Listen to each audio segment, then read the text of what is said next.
Good morning class. Today we are going to learn about Geotechnical Engineering 1 4th semester unit 2. So in this unit 2 we are going to learn about many things such as index properties and determination, water content, specific gravity, SAVE analysis, particle size distribution curve, sedimentation analysis, differential and free swell value, consistency of soil, Atterberg limits, classification of soil, particle size classification, textural classification, unified NIS classification system, field identification of expansive soil and swelling pressure. So here firstly we should know what do you mean by an index property. So for a proper evaluation of suitability of soil for use as foundation or construction material, information about its properties in addition to classification is frequently necessary. Those properties which help to assess the engineering behavior of the soil and which assist in determining its classification accurately, termed as index properties. So students, here the two parts are there. One is your index properties and another is engineering properties. So the very starting properties of the soil, whatever you calculate, such as water content, specific gravity, etc., from where you are able to know what type of a soil is there, whether it is a cohesive or non-cohesive soil, termed as index properties. And after knowing the type of soil, then we calculate the engineering properties of soil in further classes. So next, various index properties of soil are water content, specific gravity, in situ density, particle size, consistency, relative density. So first we are going to learn about what is water content. So water content is determined by oven drying method, sand bath method, alcohol method, calcium carbide method and radiation method. So first we are going to determine the value of natural moisture content by oven drying method with reference to IS 2720 part 8 1965. So this is the three-phase soil system you can see, which is related to the voids, air and water. So volumes are given VA, VW and VS, and total volume VT is given to you. With respect to weights also, WW, WS and WT for partially, fully and dry soils. And these are the apparatus used. One is your balance, then you have a moisture can and a spatula in the first figure.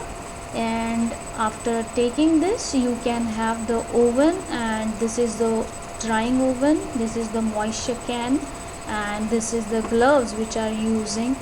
Since this is a oven drying method, firstly what you have to go in the field where your site is, and you have to dig a hole near about 1 to 2 feet, and after that take some amount of soil and take it into the container. So before adding the soil in the moisture can, you first weight this moisture can. Okay, so weight of dry moisture can you have to take, and take the soil from the site in this and take the wet weight of the soil, and then after taking the wet weight, keep the can inside the oven about 105 to 110 to 15 degrees centigrade, since there are different temperatures for different types of soils. So if you are dealing with cohesive black cotton soil, so it requires greater temperature, 110 to 115 degrees centigrade. Keep it for 24 hours. After 24 hours you take out the can, keep it for inner place for room temperature, and then weight it. That will be your dry weight. So W is calculated by WW, weight of water upon dry weight, into 100 will give you the water content. So this is how you calculate the water content. So this is the formula, WW upon WS. So W is water content, WW is the weight mass of water, and WS is weight mass of soil solids. So this is from the oven drying mass. So here you can see the temperature for the soils which are having gypsum, then you can take it at 60 to 80 degrees centigrades, and these are some of the values which are approximately coming to you as when you calculate the water content from coarse gravel to silt and clays. Now this is the observation table. These are 1, 2, 3 samples if you are taking. Then weight of the only container W1, weight of the container with lead plus wet soil what you take from the field, then oven drying के बाद W3. So from this you can calculate the moisture content. This is the formula to calculate the moisture content. So next determination of in situ we have already learned in unit number 1, so you can revise it. Again you can see that the first cylinder is filled leaving 10 mm space at the surface.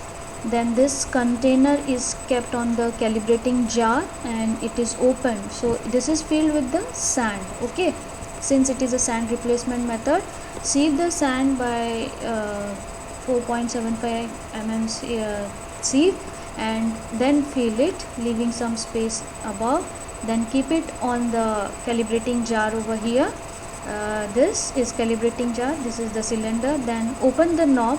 When you open the knob, here is a cone shaped area given in the cylinder, so all the sand will go inside this calibrating container unless and until it is filled. After it is filled, just close the knob and weigh this container. Okay, how much of the sand is remaining. Before that you have to weigh it empty also. Then again fill it, and after filling it keep it on the glass plate, and again as you have opened the knob here on the calibrating jar, you open the knob on the glass plate, a cone of sand will be formed. Then weight this cone of sand and again weigh the cylinder, and then you will calculate the density of sand soil, dry soil. Rho S will be equals to m1 minus m2 minus m3 upon volume of the container. Empty weight with respect to calibrating jar, weight with respect to the cone, and the volume of the container. So m1 initial mass of the container, m2 is the sand cone, and m3 is the sand pouring into the container, and volume of the container. So third case, you have to take this dish having a cut of near about diameter with respect to the cylinder, then make a hole.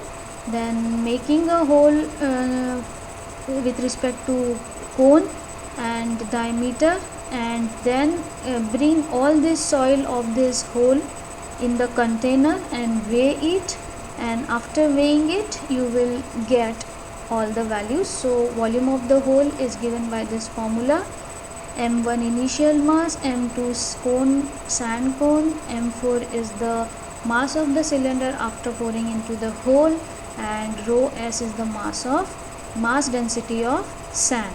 So therefore bulk density is calculated by rho equals to m of soil upon v hole, and dry density is calculated by rho upon 1 plus W, then W is the water content. So this is how you are going to calculate the density with respect to sand replacement method. Now alcohol method, water content. So we have to take the evaporating dish, mix the sample with methylated spirit rigorously. Quantity of methylated spirit required is 1 milliliter for every gram of soil. Then mixture stir करिए आप spoon या spatula जो भी रहेगा उससे. फिर उसके बाद methylated spirit has burned away completely. Dish is allowed to be cooled and mass of dry soil is obtained, and thus the water content is calculated. But the disadvantage is cannot be used if the soil contained large property of clay and organic matter. Yes, of course, black cotton soil having the large amount of montmorillonite clay and it is organic material. Then the methylated spirit is volatile, have to be taken extra care. So students, we are not giving it to the students to operate, and the value of water content is not accurate.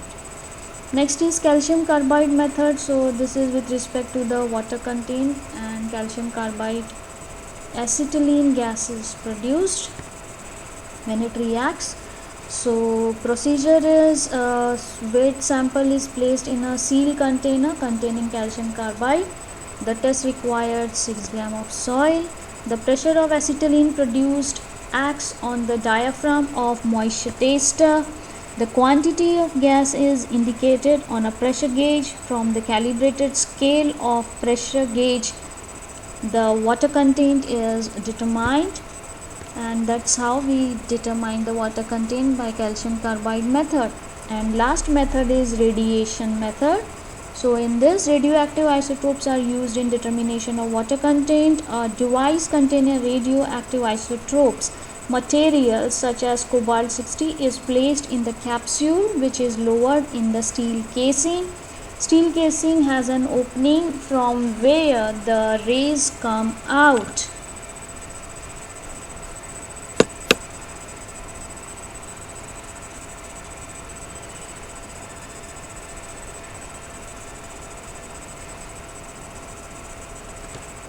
And then you calculated another casing consists of detector which is placed in opening. Neutrons are emitted from radioactive material. Hydrogen atoms in water cause scattering of neutrons. As neutrons strike with hydrogen atoms, they lose energy, and therefore the loss of energy released is proportional to the water content. So this is how the radioactive material is done for calculation of water content. Next is your specific gravity. So specific gravity is calculated by pycnometer, density bottle, measuring flask method, gas jar method, and shrinkage limit method. So let us see with respect to the pycnometer. The soil is passed through 4.75 mmC, and IS 2720 part 2 1964 is used to calculate the specific gravity. So there are 4 masses. First you have to take the weight of empty pycnometer, then put the dry soil in that, then take the weight of container plus dry soil, then add water up to the mouth of the pycnometer, which will give you the M3, and removing all the material, wash the pycnometer and again fill water in it and take the mass M4. So this is the pycnometer look like. It is having a hole, brass conical cap, rubber washer, screw ring, and glass jar. And this is the formula to calculate the specific gravity of soil. Dry mass of soil upon mass of water of equal volume. Next is density bottle. It is very small, 175 ml etc. So again same IS code is used, and this is the you can see the density bottle is there, funnel is there, spoon is there, and soil is there in the porcelain dish, and this is a balance. With the help of this funnel, the soil is entered into the density bottle. Okay, and the water is entered when you are taking water and soil weight. And again the specific gravity of soil is taken by the formula density of water at 27 degrees centigrade upon weight of water of equal volume. So this is how you calculate the specific gravity by density bottle. In laboratory, in our college laboratory, we are going to perform by density bottle and pycnometer both. Then specific gravity with respect to measuring flask. So the flask 250 ml capacity with a gradation marked at any level. It is fitted with an adapter for connecting it to a vacuum line for removing entrapped air. And then you take 80 to 100 gram of oven drying sample, and the advantage is suitable for fine grained and medium grained soil. So this is not done maximum time. Next is in situ density. So in this in situ density we are using the core cutter method and IS code 2720 part 29 1975 we are using for this, and again part 28 for sand replacement method. So these are the two equipments which are the field experiments. In situ means going in the field and performing the experiments. So this is the empty weight of the core cutter. Then go in the site, make certain surface area, clean it. Remember this core cutter is used in cohesive and soft soil only because they are having the cut edge at the bottom, so that when you hammer that it will go inside the soil. So hammering the core cutter vertically downward in a 90 degree 2-4 times, the core cutter will go inside the soil, and after it goes inside the soil, remove it and just cut the uppermost part of the soil and downward part of the soil from the container and bring it to the lab and weigh it. That will be your wet weight of the soil. So bulk density will be calculated by rho equals to m2 minus m1 upon v, and dry density will be calculated by rho upon 1 plus w, where w is the water content. So this is the core cutter, and it is a collar or a dolly, so that the edge of this core cutter is not you can say destroyed. So this is the hammer using for the number of blows, and after using the hammer the core cutter goes inside, remove the dolly and remove the container with the soil. So this is the dolly 15 mm, and this is how the core cutter is removed when it is filled. Next, sand replacement we have already seen. Then it is a particle size. So particle size we are seeing by sieve analysis and sedimentation analysis. So first is your sieve analysis by dry sieve method by using IS 2720 part 4 1985. So this is the sieve shaker, this is the instrument, and these are number of sieves from mm to micron. Okay, 4.75, 2.36, 1.18, 600, 300, 150, 75 micron in the pen, and near about 1 kg of soil is taken, passing random soil you can take, and that 1 kg of soil you put it on the first sieve, which is 4.75 mm, and start the sieve shaker for near about 10 to 15 minutes, and after 10 to 15 minutes just switch off the power and weigh all the sieves. Okay, weigh all the sieve means take the material retained on the sieve, हर एक सीव में जितना भी soil बचा है उसका wait करते जाना है आपको, and after taking the weight, percentage finer n is calculated with respect to particle size. ये साइड में particle size रहेगा, ये साइड में percentage finer रहेगा, और D10, D30 और D60 के लिए कितना percentage finer आ रहा है वो आपको कैलकुलेट करना है.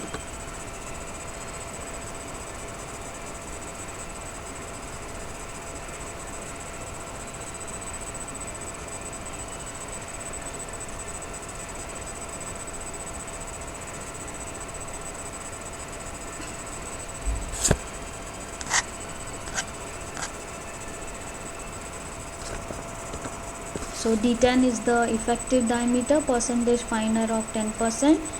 So we have to calculate uniformity coefficient Cu equals to d60 upon d10, which you are getting from this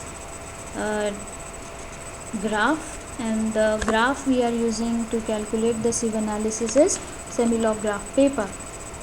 Then coefficient of curvature Cc equals to d30 square upon d60 into d10. If the value of Cu and Cc are near about 1 to 3, then it is well graded soil, or otherwise it is poorly graded soil. So next is, this is the graph you get on the semi-log graph paper. So 0.001 से लेके 100 तक हम लोग लेंगे, ये percentage फाइनर है. If you are getting this type of curve, then it is well graded soil. If you are getting this type of curve, then it is gap graded soil, and this type of curve, then it is uniformly graded soil. So sedimentation analysis with respect to the hydrometer, as the particle doesn't settle down, some of lighter than air and they are particles, so they are dimensionless quantity, so they don't settle down very fast. So this hydrometer is used, taking the container filled with the water and soil, and the hydrometer is inserted, and for some hours this hydrometer is taking the reading, and after calculations the grain size distribution curve is formed, and the type of soil is calculated. So next is your consistency. So in next class we'll look for consistency. Okay, so thank you so much for today.